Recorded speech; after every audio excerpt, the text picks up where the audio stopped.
C.H. Spurgeon's autobiography, compiled from his diary, letters, and records by his wife and his personal secretary.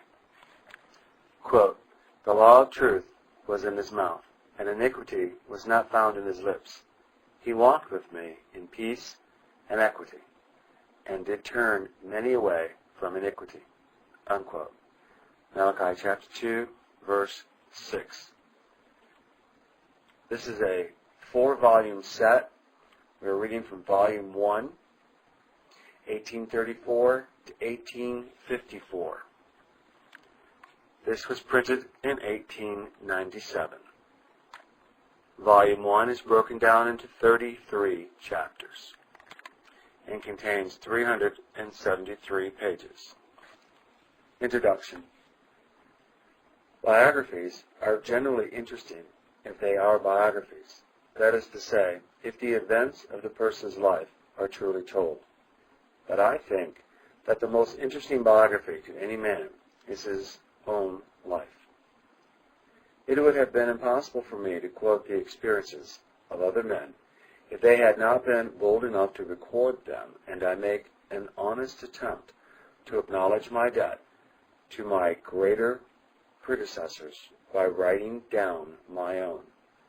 Whether this arises from egotism or not, each reader shall decide according to the sweetness or acidity of his own disposition. A father is excused when he tells his sons his own life story, and finds it the readiest way to enforce his maxims.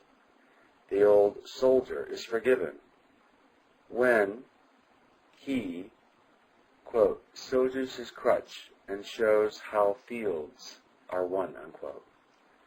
I beg that the license which tolerates these may, on this occasion, be extended to me. C.H.S. The publication of this work carries out a plan long ago formed by Mr. Spurgeon. In the occasional intervals of comparative leisure that he was able to snatch from his busy life's labors, and mainly in the bright sunshine at Mentone, he recorded many of the principal incidences in his wonderful career. As each one was completed, he used to joyfully to exclaim, quote, "There's another chapter from my autobiography," unquote. And had he been spared long enough, he would doubtless have given to the church and the world a full account of his life, as it appeared from his own standpoint. This he has virtually done from the commencement of his public ministry, though not in the connected form in which it is now issued. His preaching was always so largely illustrated from his personal experience that his true biography is delightfully enshrined in the whole series of his sermons, while, quote, his own magazine, unquote, The Sword and the Trowel, was confessedly autobiographical during the entire period of his unique editorship. His many other published works abound in allusions to the Lord's gracious dealings with him, and these are now for the first time gathered together in a continuous narrative. The record is given entirely in Mr. Spurgeon's own words, except here and there where an explanatory sentence or two had to be inserted, or where letters written to him and references made by others to the incidents he described seemed to be necessary to the completeness of the history. Mr. Spurgeon's writings are enriched with many references to other biographies besides his own.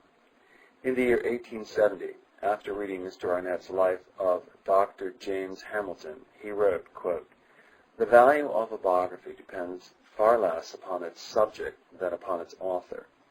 Milton, mutilated by Ivy May and Carey, smothered by his nephew Eustace, are mournful instances of literary murder. James Hamilton has a singular good fortune to be embalmed by William Arnett, his own familiar friend and acquaintance, a spirit cast in the same fair mold, a genteel genius, wealthy in grace and wisdom. It were worth while to pray for an earlier end to one's career, in we could be sure of an Arnett to produce its record. Apples of gold and baskets of silver are precious things in an appropriate setting, the golden apple being neither dishonored by contact with the basket too homely, nor shamed by comparison with costlier metals than its own. The memorial of a good man's life should not be marred by poor writing, neither should it be overshadowed by excessive authorship.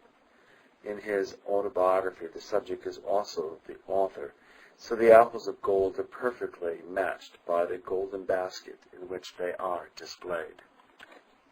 In his early volume, The Saint and His Savior, published in 1857, Mr. Spurgeon wrote, quote, "Few men have dared to read their own autobiography. If all their deeds were recorded in it, few can look back upon their entire career without a blush." Quote, "All have sinned to come short of the glory of God," unquote. None of us can lay claim to perfection. True, at times, our forgetful self-compliance bids us exalt in the virtue of our lives, but when faithful memory awakes, how instantly she dispels the illusion. She waves her magical wand, and in the king's palace frogs arise in multitudes. The pure rivers at her glance become blood. The whole land is creeping with loathsomeness. Where we imagine purity, lo, imperfection arises. The snow wreath of satisfaction melts before the sun of truth. The maker's bowl of granulation is embittered by sad remembrances, while under the glass of honesty the deformities and irregularities of a life, apparently correct, are rendered alas too visible. Let the Christian whose hair is whitened by the sunlight of heaven tell his lifelong story. He may have been one of the most upright and moral, but there will be one dark spot in his history, upon which he will shed the tear of penitence, because then he knew not the fear of the Lord. Let yon heroic warrior of Jesus recount his deeds, but he too points to deep scars, the offspring of wounds received in the service of the evil one, unquote. Speaking in the tabernacle many years ago, Mr. Spurgeon said, quote, "I used to marvel at William Huntington's Bank of Faith. A strange enough book, by the way, but I am sure I could, from my own history, write a far more remarkable Bank of Faith than William Huntington has penned. I have often told you, dear friends, that if I possessed the powers of a novelist, I might write a 3-volume novel concerning the events of any one day in my life. So singularly striking has my experience been. I should never need to describe things from the outside, as I should have plenty of material from within. My life seems to me like a fairy dream. I am often both amazed and dazzled with its mercies and its love. How good God has been to me. I used to think that I should sing among the saints above as loudly as any, for I owe so much to the grace of God, and I said so once in a sermon long ago, quoting those lines. Then longest and loudest of the crowd I'll sing, while heaven's resounding mentions ring, with shouts of sovereign grace.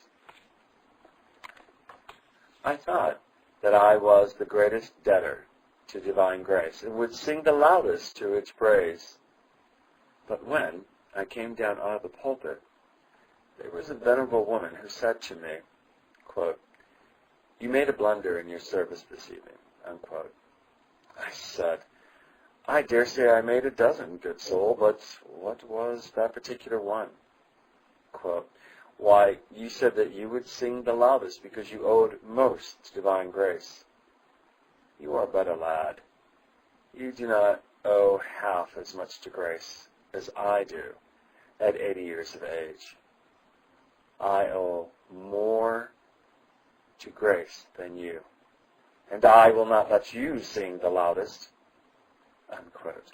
I found that there was a general conspiracy among the friends that night to put me in the background, and that is where I meant to be and wished to be.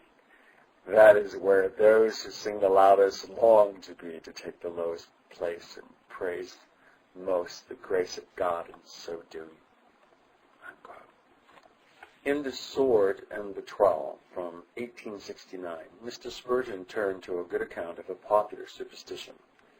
He was too humble to apply himself the closing sentences in the following paragraph, but all who read it must see how exactly it describes the abiding influence of his long and gracious ministry.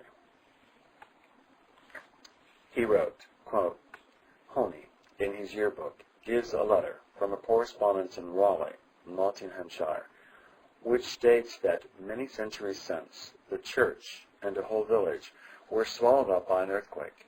Many villages and towns have certainly shared a similar fate, and we have never heard of them more. The times have been when the brains were out, the man would die.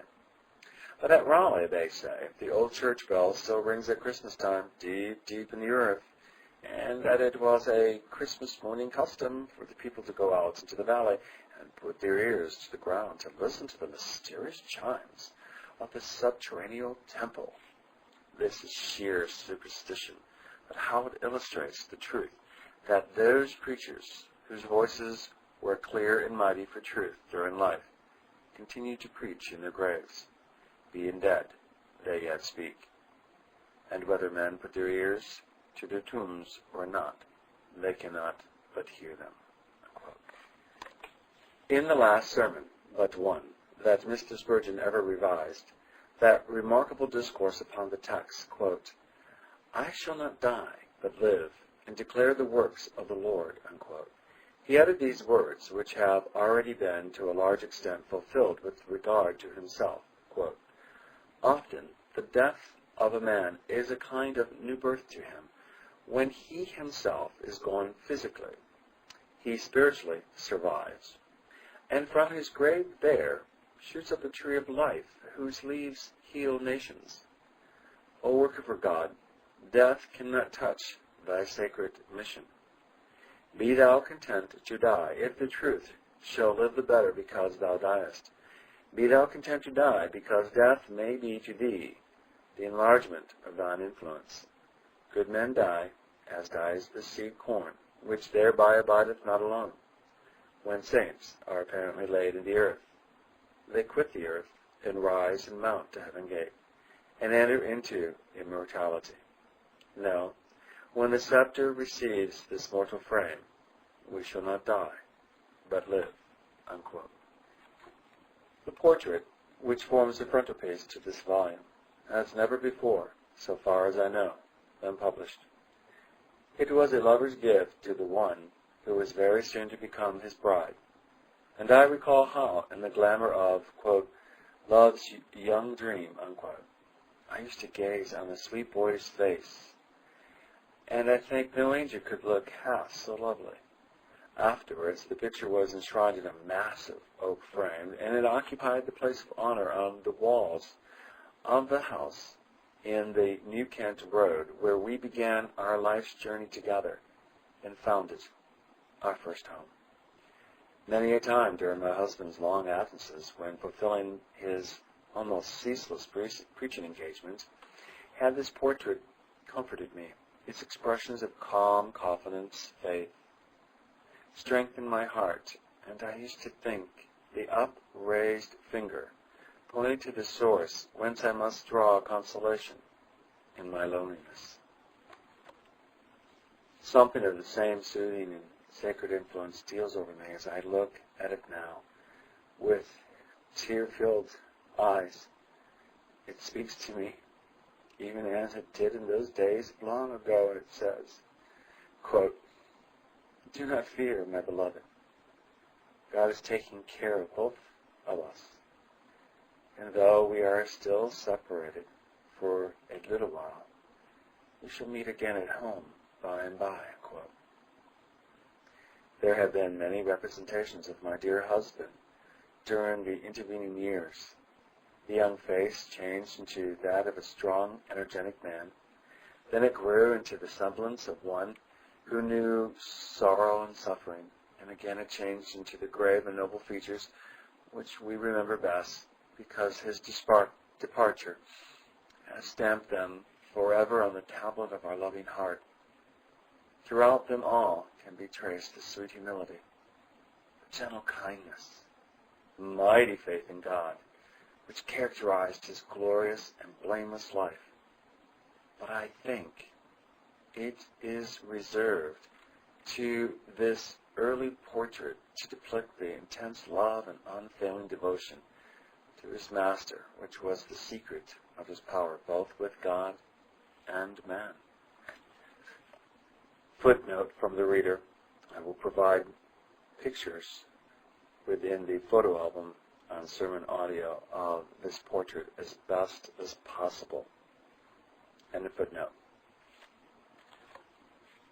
In the early portion of this present volume, Mr. Spurgeon's reminiscences of his life at Stambourne are given at considerable length, partly because they present such a charming picture of his happy childhood at his grandfather's, but also because they are of special value to his many friends from the fact that this was the literary work upon which he was engaged just before his long and terrible illness in 1891.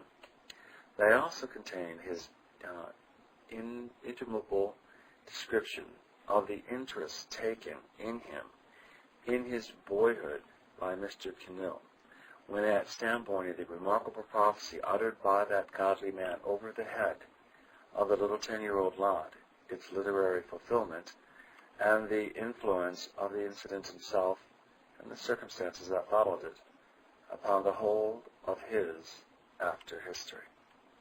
Most of the letters written by Mr. Spurgeon, which are here published for the first time, were copied by his direction, especially with the view of his autobiography.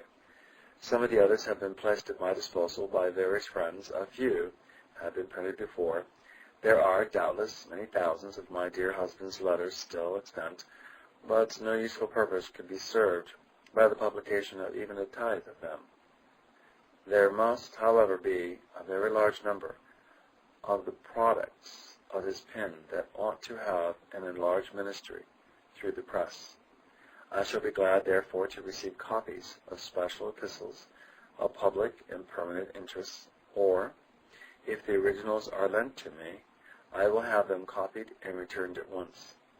All communications for me should be addressed: Mrs. C. H. Spurgeon, Westwood, Beulah Hill, Upper Norwood, London.